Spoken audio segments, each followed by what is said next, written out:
আর একদম পিত্তথলি কি সুন্দর দেখা যায়, একদম বাঁকা হয়ে আছে মানে, তাই না? এটা হলো পিত্তথলি। পিত্তথলিতে পাথর হলে এখানে ক্লিয়ার বোঝা যায়। আর একটা হলো পিত্তথলিতে পেটটা ফোলাও, পেট ফোলাও। এটা হলো এটা লিভার। চমৎকার দেখা যাচ্ছে লিভারটা, মাশাআল্লাহ। তোমার লিভার ভালো আছে। আমরা যদি মাপ দেই কত সেন্টিমিটার হয় দেখেন। আমরা তো অনেক সময় লিভার মাইফা দেখি, কারণ লিভারে বড় হয়ে গেলে কিন্তু সমস্যা। এটা আছে মূলত 13.2 cm, ঠিক আছে, সেন্টিমিটার। এটা 15 বা 16 হলে আমরা ভয় পাই। লিভারে নর্মালি কি রোগ হয়? লিভারে চর্বি জমতে পারে, লিভার অনেক সময় অ্যাবসেস হয়, লিভার অনেক সময় টিউমার হয়, আমরা হেমানজিওমা বলি। তারপরে আমরা অনেক সময় SOL লেখা থাকে, দেখুন যে কোনো টিউমার জাতীয় কোনো কিছু হইলে আমরা লিখে রাখি। আরেকটা হলো যে লিভার বড় হয়েছে কিনা, ছোট হয়েছে কিনা।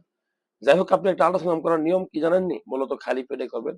6 থেকে 7 ঘন্টা খালি পেটে থাকলে রিপোর্টটা ভালো হবে। প্রস্রাবের চাপ লাগবে, কারণ প্রস্রাবের চাপ না থাকলে শরীরটা নরম করবে ভাইয়া।